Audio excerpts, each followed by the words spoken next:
inanishinda kuificha.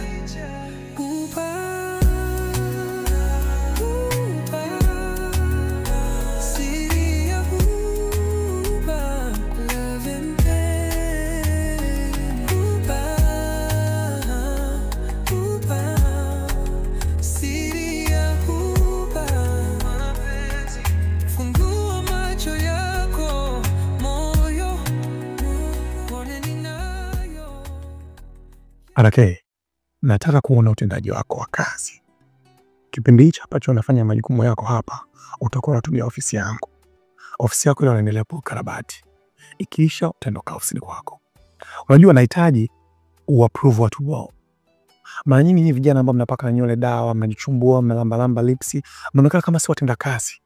Kama wasichana ambao mnapenda kufuga na majimama, lakini RK nakuhakikishia ukitenda kazi vizuri, ukaapprove watu wrong, hata yule bosi aliyekufukuza kazi atamani akupe kazi.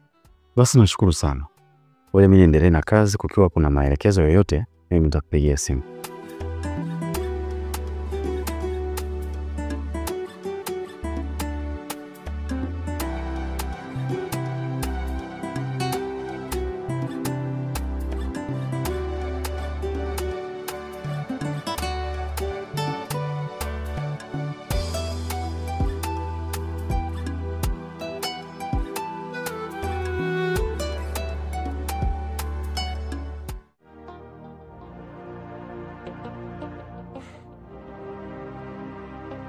Bibi, kuna jambo nahitaji kuongea nawe.